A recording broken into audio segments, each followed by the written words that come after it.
সুপ্রিয় দর্শকবৃন্দু, আসসালামু আলাইকুম রহমতুল্লাহি ওয়া বারাকাতুহু। বাংলাদেশ আওয়ামী লীগকে নিষিদ্ধ করে অন্তর্বর্তীকালীন সরকার প্রজ্ঞাপন জারি করেছে। এ নিয়ে একটি খবর প্রকাশিত হয়েছে দৈনিক কালের কণ্ঠ পত্রিকায়। চলুন দেখি আমরা প্রজ্ঞাপনটির বিস্তারিত কি বলা হয়েছে। আওয়ামী লীগের যাবতীয় কার্যক্রম নিষিদ্ধ করে প্রজ্ঞাপন জারি। আওয়ামী লীগের যাবতীয় কার্যক্রম নিষিদ্ধ করে প্রজ্ঞাপন জারি করেছে সরকার। সোমবার 12ই মে এই সংক্রান্ত একটি প্রজ্ঞাপন জারি করা হয়েছে। এই বিষয়ে একটি খসড়া প্রজ্ঞাপন কালবেলার হাতে এসেছে।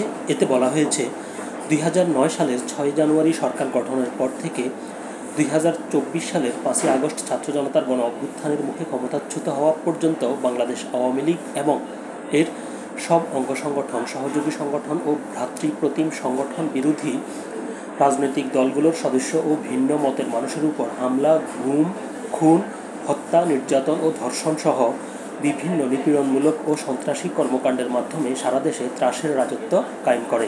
প্রজ্ঞাপনে বলা হয়, বাংলাদেশ আওয়ামী লীগ এবং এর সব অঙ্গ সংগঠন, সহযোগী সংগঠন ও ভ্রাতৃপ্রতিম সংগঠনের বিরুদ্ধে গত 15 জুলাই থেকে 5 আগস্ট 2024 পর্যন্ত ছাত্র জনতার আন্দোলন দমনে গুম, খুন, পুড়িয়ে মানুষ হত্যা, গণহত্যা, বেআইনি আটক, অমানবিক নির্যাতন, লুণ্ঠন, অগ্নিসংযোগ, সন্ত্রাসী কার্য ও মানবতা বিরোধী অপরাধের সুস্পষ্ট অভিযোগ রয়েছে এবং এসব অভিযোগ দেশি ও আন্তর্জাতিক প্রতিবেদনে প্রতিষ্ঠিত হয়েছে।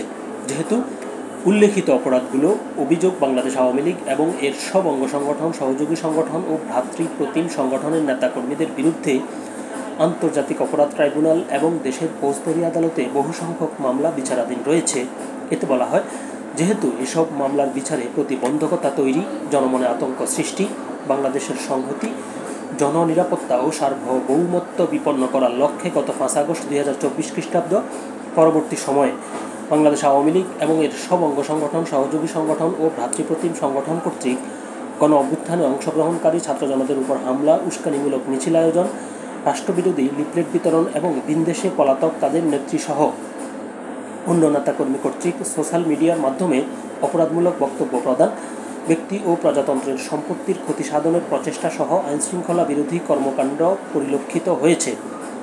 এসব কর্মকাণ্ডে রাষ্ট্রের সার্বভৌমত্ব ও নিরাপত্তা হুমকির মুখে পড়েছে দলটি এবং এর সব অঙ্গ সংগঠন, সহযোগী সংগঠন ও ভ্রাতৃপ্রতিম সংগঠনের নেতাকর্মীদের বিরুদ্ধে দায়ের মামলার বাদী ও সাক্ষীদের মনে ভীতির সঞ্চার করা হয়েছে ও এভাবে বিচার বিঘ্নিত করার চেষ্টা করা হচ্ছে এবং সার্বিকভাবে দেশের আইনশৃঙ্খলা পরিস্থিতির মারাত্মক অবনতি হওয়ার আশঙ্কা সৃষ্টি হয়েছে।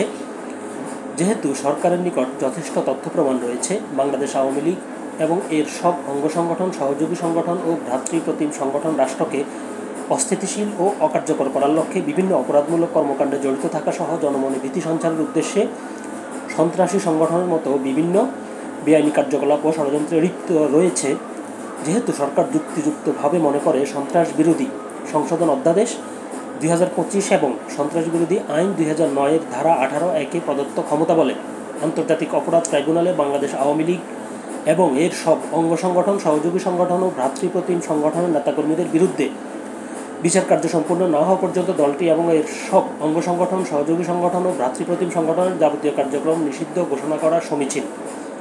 প্রজ্ঞাপনে আরও বলা হয়েছে, বাংলাদেশ আওয়ামী লীগ এবং এর সব অঙ্গ সংগঠন, সহযোগী সংগঠন ও ভ্রাতৃপ্রতিম সংগঠনের নেতাকর্মীদের বিরুদ্ধে আন্তর্জাতিক অপরাধ ট্রাইব্যুনাল বিচার কার্য সম্পূর্ণ না হওয়া পর্যন্ত বাংলাদেশ আওয়ামী লীগ এবং এর সব অঙ্গ সংগঠন, সহযোগী সংগঠন ও ভ্রাতৃপ্রতিম সংগঠন কর্তৃক যে কোনো ধরনের প্রকাশনা, গণমাধ্যম, অনলাইন ও সামাজিক যোগাযোগ মাধ্যমে যে কোনো ধরনের প্রচারণা, মিছিল, সমাবেশ, সম্মেলন আয়োজন সহ যাবতীয় কর্মকাণ্ড নিষিদ্ধ ঘোষণা করা হলো। রাষ্ট্রপতির আদেশক্রমে এটি অবিলম্বে কার্যকর হবে বলেও প্রজ্ঞাপনে বলা হয়েছে। তো প্রজ্ঞাপনটি ছিল এই পর্যন্তই। সকলে ভালো থাকবেন, সুস্থ থাকবেন। আল্লাহ হাফেজ।